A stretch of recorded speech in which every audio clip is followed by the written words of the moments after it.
Hello everyone, Mrhappy here, and welcome to Mondays with Mrhappy, aka Mrhappy Mondays, the weekly Q&A show where you ask me questions and I answer them. I'm doing something a little bit different today, those of you watching this over on YouTube. As you guys know, I've been doing this show weekly for, what is this, the 90th week? I think the 90th week in a row we've done this Q&A. Well, this time we're going to be doing it differently because I'm actually live on Twitch right now recording it. Now I do have follower notifications and sub notifications and tip notifications all turned on, so you may hear those going off occasionally throughout the recording, and it may be bad, it may be good, I don't know. It's my first time doing it, so give me a little bit of leeway with this one. So what we actually do at the start here, for those of you who don't watch it on YouTube and you're watching here on Twitch, we put a few videos right here, like 3 videos that I recommend you watch from this last week that I may have uploaded. On top of that, one of these is actually a commercial I recorded with Nukem Dukem, Andre Meadows, also known as Black Nerd, and Katie Wilson, of us playing Battleborn. It's a Walmart commercial, so if you go to Walmart, you may see me in a commercial. I'm going to make that this bottom video right here. I usually do like 1, 2, 3, so I'll make it the bottom video right here. So that should be good. And actually, if you type hashtag Mrhappy in the comment section of that video, you might be entered for a chance to win a Battleborn shirt. So, on that note, it's been a crazy week. We are now officially in our 2-year Twitchiversary month. May 23rd is my official day of being partnered for 2 years on Twitch, and it has been a crazy, crazy 2 years. Over the next several weeks, you're probably going to see some videos reflecting back on those 2. I said it's been a crazy 2 weeks, didn't I? We're leaving that in. It's been a crazy 2 months. Now I said 2 months. It's been a crazy 2 years. Jesus Christ, Happy. It's been a crazy 2 years, and we're going to be looking back and reflecting on a lot of those things that we've grown and we've learned in the past 2 years. So hopefully those of you on YouTube will bear by as we talk about that. Hopefully those of you on Twitch will bear by as well. And on that note, I think we should get to the Q&A. We don't have a lot of questions this week, so what I might do is take some live questions here on Twitch. It'll be a little bit different if I do that, but we'll see exactly what we decide to do. Alright, so our first question here, I think I'll stick with the question roulette model. I like this question roulette. So basically it gives me 3 questions, and I get to pick one and answer it. I actually probably have time to answer all 3, but let's go with lucky number 3. What do you think has more charisma, Bahamut or Alexander? I don't know, but Alexander hasn't said 2 words. How can he have any charisma? It's got to be Bahamut on that one. He had like a whole race of people summon him, dragons that summoned him and worshipped him. He's got to have some charisma. Got to have some charisma when it comes to convincing people to do his bidding. All right, next question. Mike. You. Hey, so this is going to get kind of long, but it'd be really cool if you could read it anyway. It's Tuesday as I'm writing this, so I'm banking on you reading this before you feel rushed to get all the other questions yet to come. Good thing to bank on. So, Deep Dungeons. I have less of a question and more of a thought. I was at PAX as well, and by the way, the Deep Dungeon was said out loud. I left of the opinion that Palace of the Dead won't be the only one. I do agree with that sentiment. The idea of whirling random morphing dungeons is cool and all, but I'm already convinced that Yoshi P and crew are wasting a dope idea on more soft-handed content. The panel even read Palace of the Dead recently discovered in the Black Shroud. I mean, cool. But what about all the other non-explored places we know of and where we entered from, such as, I don't know, Zaharak, or maybe Ogamoro, or the mines, or the heart of the volcano, or the Indigo Deep? God, I'm like, see, they're $2. Apadlo will be a thing, Kappa. This is going to be a great YouTube video, isn't it? or the Indigo Deep, or Nadalin, or for that matter, a Yatlin. Answer me this, Happy. Why, oh why can I explore the world we already have, but Yoshi-senpai thinks it's a good idea to give us more dungeons and lore while leaving what we already have unfinished? Imagine, if you will, that you're a max-ranked beast tribe and you can unlock a new string of quests in a tribe in a specific deep dungeon. That dungeon is their main stronghold. You go into Zaharak, naturally the native Amalja don't take kindly, so you have to fight them off. Okay, so I think I get where this is going. So it's a pretty long post, and it was more of a thought. What do you think? So what I think is, sure, why not? If Deep Dungeon could have more meaning to it, it's not just some random palace. I have a feeling there's lore behind the Palace of the Dead and why it's there and what it is. And I'm sure they have plans for things like a Yatlin or the Indigo Deep or other things in the game or in the previous regions in the game that we haven't yet fully explored. Deep Dungeon, I think, is a decent place to explore it, but because it's more about like just diving into and killing like wave after wave, and it's about its own progression system, it doesn't, I guess, make sense to them to have these magics in place, whereas the Palace of the Dead takes it looks like it takes old Mdapori magic and applies it to why we are so weak. So I'm not going to say this is a bad idea. I think it's a good idea to have something to expand upon the Beast Tribe quests and the lands that we don't get to see within their Beast Tribe strongholds. But I also see why they're doing this thing with Palace of the Dead and why they're kind of just latching it onto the Black Shroud. It's a nice, easy way to attach the Void, which already has a big history in the Black Shroud, to this place and why it is so ever-changing, why these magics are in place for the first time. So that's my opinion on it. I think that we should go and explore more of the Beast Tribes, though. More of the strongholds there, at least. Next question. Hey, what's up, Happy? First off, I want to say that 14 is my first MMO, and I was very skeptical at first, but the community has blown me away, and you're a huge part of that. I appreciate what you do for us, bro. I thank you, my friend. I thank you. Kyo. Here's a ninja ability for when you get stunned in PvP. Pop smoke bombs and instantly go to stealth to sneak away unseen. Too much of an upper hand? Anyway, my question is the use of Foes Requiem in 4-man dungeons, primals, etc. I've heard people catching a lot of hate for not keeping the song up for your healers. If there's no other magic using DPS, is it worth sacrificing my role's DPS to support healer DPS? Okay, let's be clear about this whole Foes Requiem lowering DPS. The only DPS you're losing by using Foes Requiem is 3 seconds of your time. The net loss versus the gain of 10 to 20% if you're using Battle Voice for people that are actively DPSing, odds are that one GCD you're gonna lose is not going to be so detrimental that the extra whatever, like 60 or like the extra 40 to 50 DPS your healers may do, I'd say that it's probably pretty worth it. Foes Requiem does not actually lower your DPS like Mage's Ballad and Army's Paeon do. It just, the only DPS you lose is the cast time. So keep that in mind. If someone's telling you otherwise, they're trolling you. Or they're misinformed. One of the two. Alright, next one. Hey, Mr. Happy. First time bonus, so have a Jailer of Love mount? That's weird. I have 2 questions for you. First, with Estinian playing a vital role in the Heavensward storyline, do you think any other characters from any job that scared the shit out of me? I'm getting rid of that ASAP right now.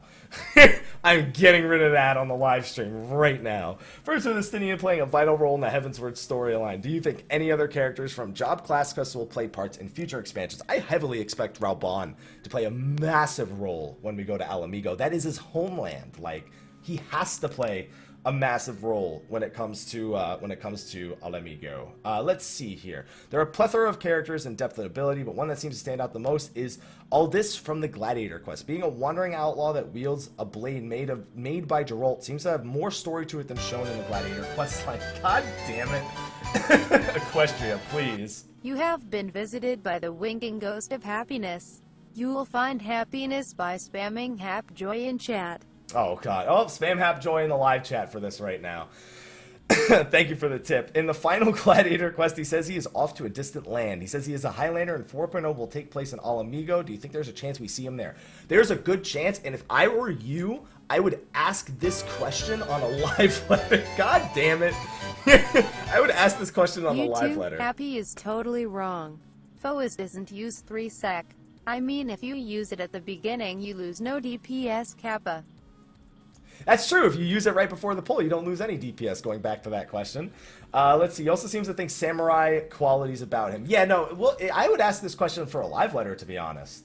I would really ask this question for a live letter, because that's a good thing. Those are the kind of lore tidbits that they need to know that we're more interested in, like Edda and Avir. That was such a small detail that like most people wouldn't think of, but they asked them about it and they answered it. So I would seriously ask this question for a live letter if there's ever the opportunity under miscellaneous, because that is a great question. That is a great storyline that could use some following up. I completely agree with that one. How do you think Raubon will play into it? I think he'll play into it pretty severely.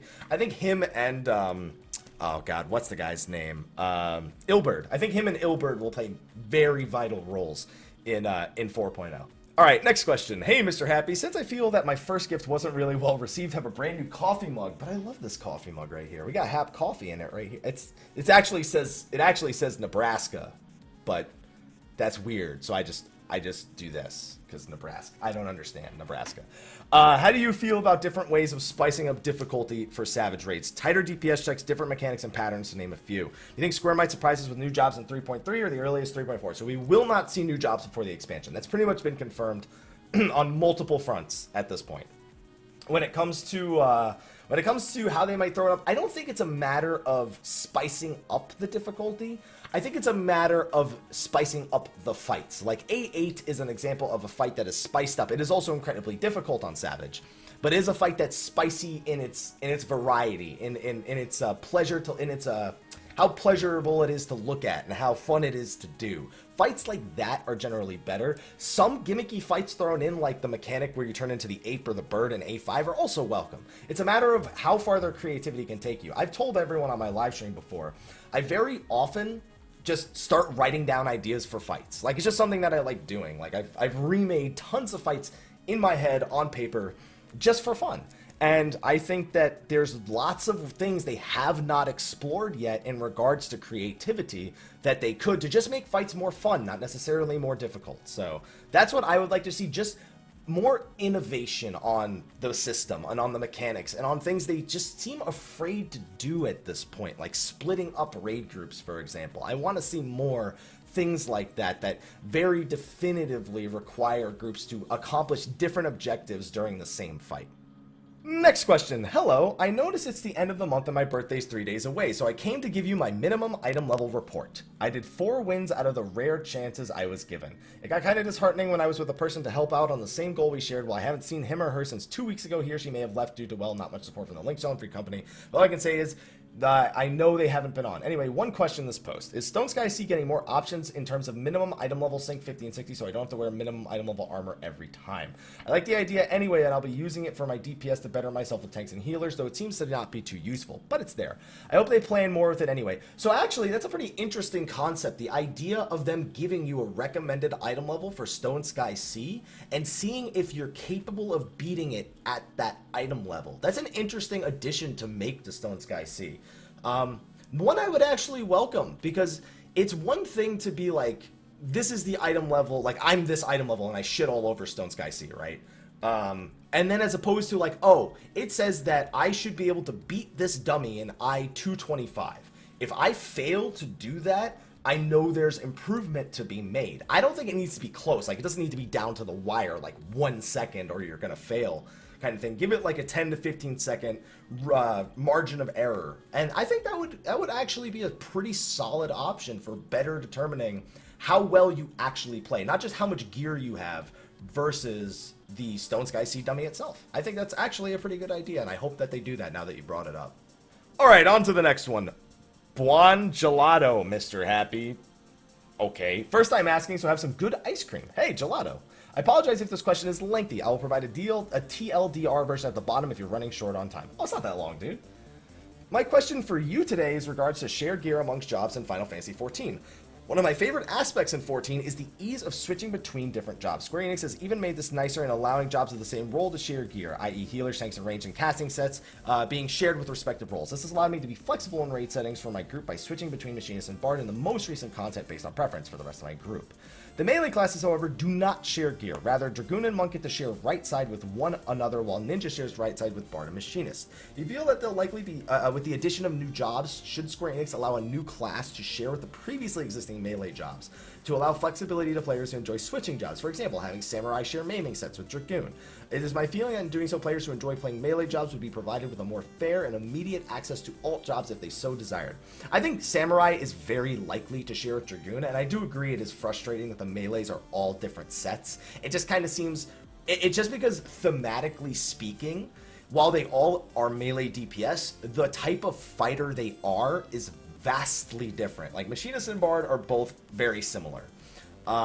Summoner and Black Mage, at least in some way, are very, very similar. Tanks are all, in some way, very similar. Obviously, their artifact armor separates them, but that separates them thematically in one way, but still, like you're saying, the roles, the melee are a little bit more unique in the terms of how they achieve their damage. So I think it would be a good idea for there to be some overlap so that it's not as annoying to collect gear, or there's less gear that needs to be worried about for drops. I don't know that they'll be able to do that for anything other than Dragoon and Samurai, though, because unless they add something that matches Ninja's theme, which Samurai is the only other thing that's even close to that, it probably won't be the case. I don't see them adding something that matches Monk's theme anytime soon. I more or less see them actually having to add maybe a new set, depending on what they decide to do in the expansion, how crazy the new job or jobs might be. Well, they said jobs. They confirmed it's more than one, so we'll see. God damn it, Goku. Spooky, scary skeletons and shivers down your spine. Shrieking skulls will shock your soul, seal your doom tonight. Thank you for the $2. It broke. Next question. Hey, Haps, I've been here before, so no bonus. But would you say that Xbox won? Get out. Who is this? Get out.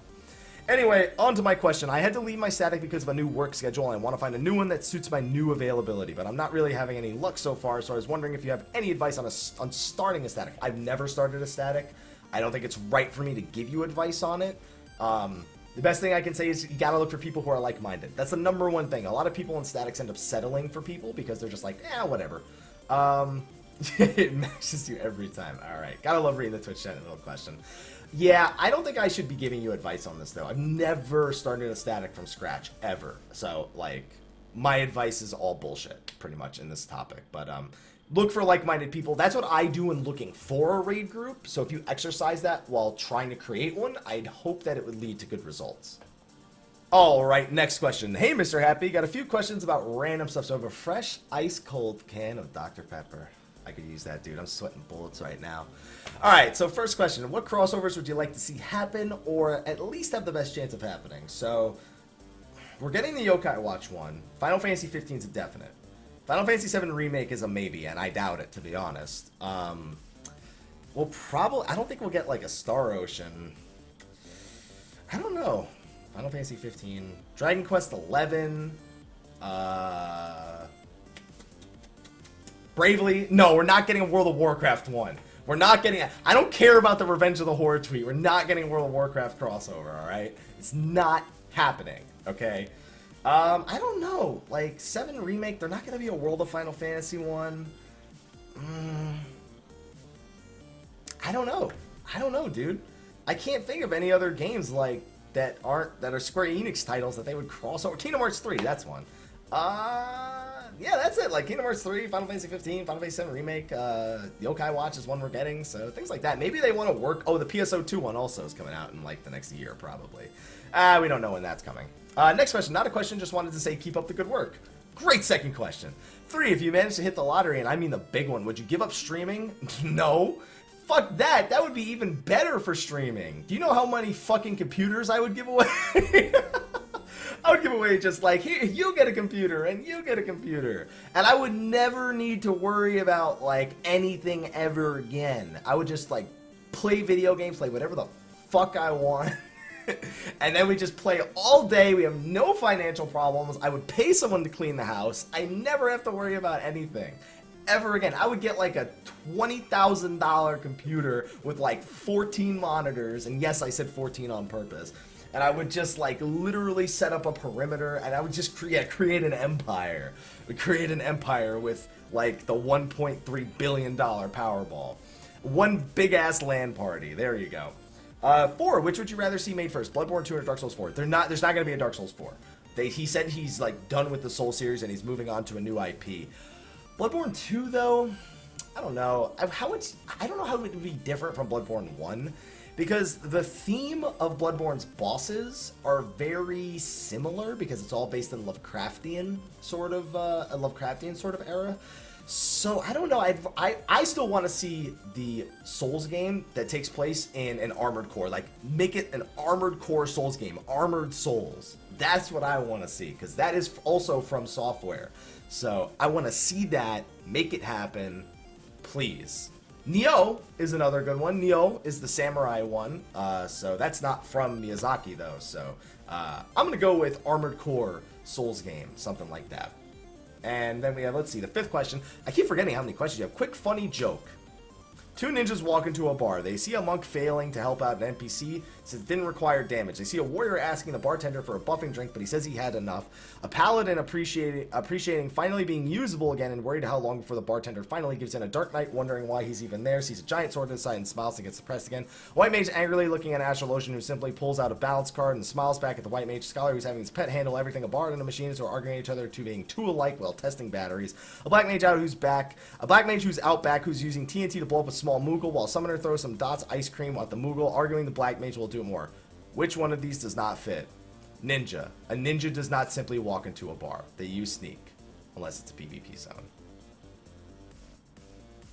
Get out. Get out. Next question. After that, hey, Happy! Got a question regarding the next step of the animal weapon due in 3.3. So as we know, soon we'll be able to customize stats on our animal weapons, but one thing bothers me about the next step. The majority of the jobs prefer crit over det over everything else, except for black mage. Black mage requires spell speed, and some healers like accuracy, and yeah, that's all I'll do. Okay. And some animal weapons have that already. Bard, warrior, dark knight, monk, black mage, although black mage prefers spell speed over crit. I severely doubt the devs would simply allow people to not... Yeah, no, you're going to have to completely customize the next... Regardless of if it already has the stats you want, you're still going to have to recustomize it. Like, you're going to have to do that entire step regardless of that. That's pretty much expected. So, I mean, hopefully it's not so bad then, right? Alright, I think we actually only have 2 more questions on the forum itself, so it's a good thing that some of them were pretty long. Yo, Hap, how you doing? No, how you doing right now? So yesterday I got my second 210 animal weapon, the Nothing. Woo, yay, awesome, fantastic, awesome. I was happy to finally get it after doing it very casually, which made me want to play around on it. I did some dungeons, some casual raids, bada bing, bada boom, what have you. And I noticed something. It really sucks to have good MP management while trying to do good in DPS Stance Dance. Which brings me to the question, do you think Yoshi P Senpai will ever reduce the MP cost of some, most, all of the spells and abilities? Or would that make Dark Knight too strong? Now that I've done that accent for an entire question, they actually did reduce the cost of Dark Arts recently. I don't know about all the other ones, because if they reduced it, it would make Dark Knight pretty easy to play. No, I don't see them reducing it. I mean, it's just something you have to get used to. There's a flow for Dark Knight for every single thing they do. And it's all about learning what that flow is and then executing on it every time. Knowing when you're going to need to manage your MP, knowing when enough is enough, like you can't do anymore. That's up to you as a Dark Knight to discover. So I don't see them reducing the MP costs anymore. Just the recast timer, my bad. It was in PvP they reduced the MP cost of Dark Arts. That's my bad. Yeah, they reduced the recast time of Dark Arts, not MP. But no, I don't see them doing that. I mean, I know plenty of Dark Knights that don't run into too many issues with that. They just had to learn how to play their job in a lot of different scenarios. So, yeah, sorry for the misinformation with the Dark Arts. That was PvP where it costs less MP. That's my bad. But anyway, yeah, I don't see them doing anything regarding that. Alright, so on that note, that actually was the last question. We had very few questions on the forums this week, probably because it was posted on a Tuesday instead of a Monday, so a lot of people missed it. So I'm actually going to be taking a few live Mondays with Mr. Happy questions, since we're actually recording this, well, live. Let's see. So, the first one we're going to take right here is, what do you think they need to do to fix the Diadem in its current state? Well, we know we're getting a major patch for the Diadem in 3.3, 3.4, and 3.5, and in those patches, we're supposed to get more rules for the Diadem. Make it more of a continued experience. I had like an eyelash on my tongue or something. I don't know. And make it more of a consistent experience. Like, make you want to fly around and do objectives while you're there. So that's probably the very next thing we're going to get, is more solid rules and solidified progression while you're in there. You're not just hoping that you get certain progression and that there's enough people in the zone. You should feel good about going in there every time you go in there, and you should have a game plan based on what happens while you're in there. I would like to see weather effects play a more important role. When you're in there, if the hyper-electricity weather effect happens, a lot of people don't know this, they actually spawn a bunch of Rafflesias around all the starting islands, all 9 of the starting islands, and when you kill them, you get a Proto-Ultima Exoplating, which is useless unless you're someone who still hasn't gotten the glamour from Idleshire. But the idea of using the weather to cause specific events that players can react to and get extra rewards for, I think that has a lot of potential. So, I think that they should flesh that out. They should flesh out the objectives more, make it so it's a little bit more streamlined for people to get their gear, to get their materia, and then get out, because that's what they want to do in there is materia, and make it so spirit bonding is actually useful in there. Nobody does that shit. Make it so it's actually useful. I think that's one thing that they could do in order to enhance the diadem. Alright, let's see. I'm going to take this next question. So, Happy, should we make a petition to revive old school Final Fantasy XI? Just like Nostalrius is trying to revive Vanilla WoW. So, Nostalrius had been around for a pretty long time, and they had a lot of players.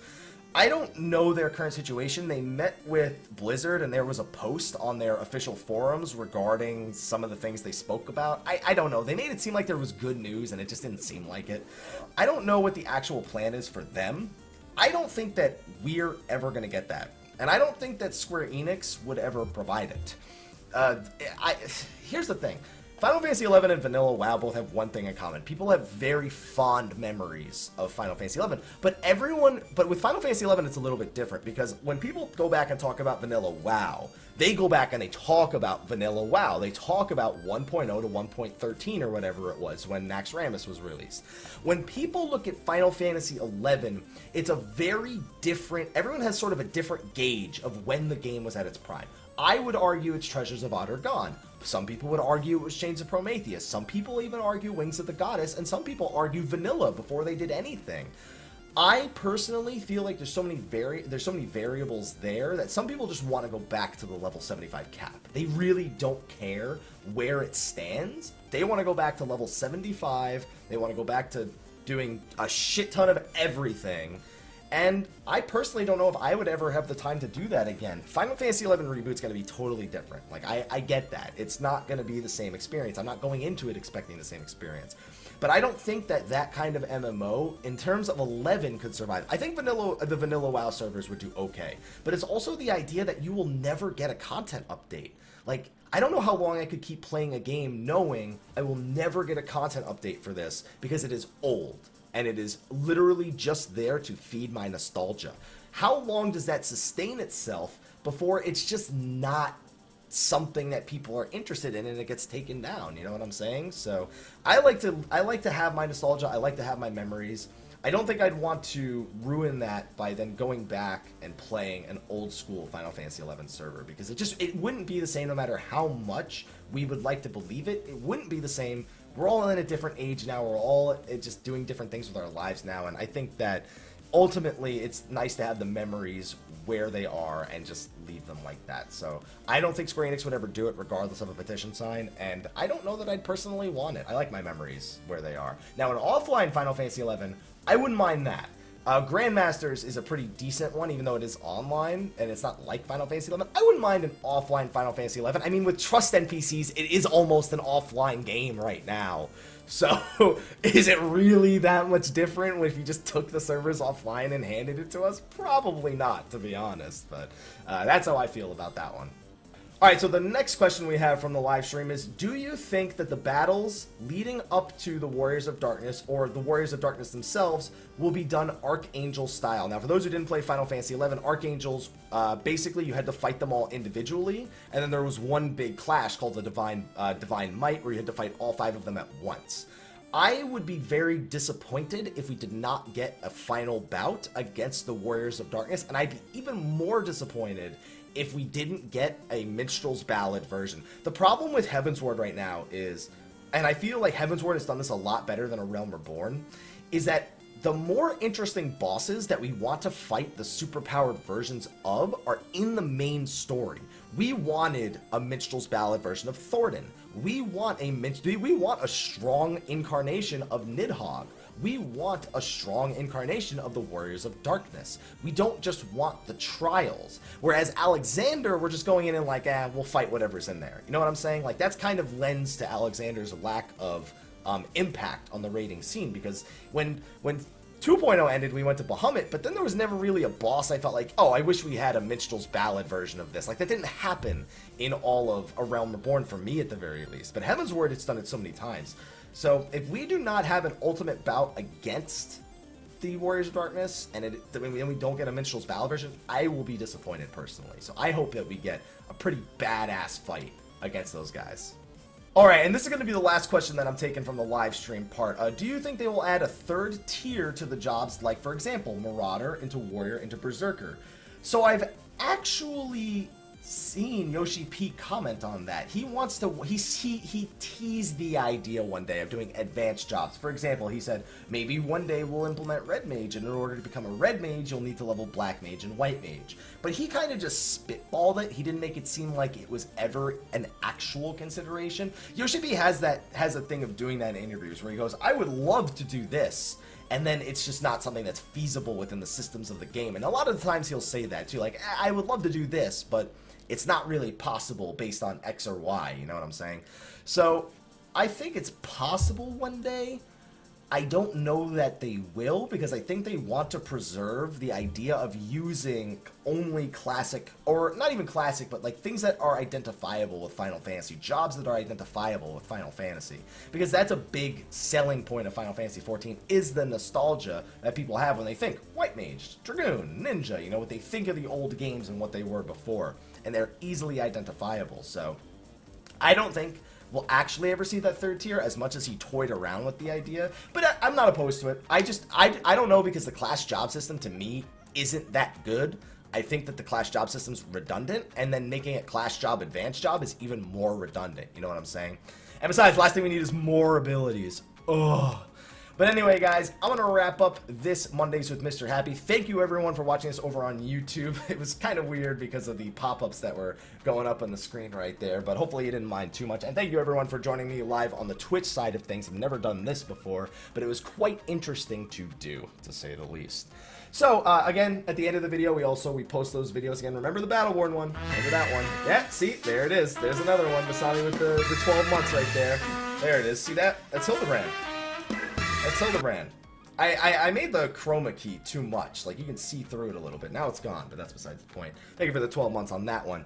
Yeah, so be sure to check out the videos. Again, they were still on the screen the whole time I was doing that, so definitely be sure to check those out. And, of course, if you have a question for Mondays with Mr. Happy, be sure to head over to the Dream Network forums. There's a link in the YouTube description that you can follow, which will take you to a question thread that you can ask your questions. Final Fantasy XIV related, any game related, it really doesn't matter. Just ask your questions there, so that way I can crop them onto the screen and I can answer them in a pretty reliable order. But anyway, I'm going to get going. I'm going to go continue on with my live stream for the night. So I will see those of you over on YouTube next week for next episode of Mondays with Mr. Happy. Until then, everyone, have a good night and take care.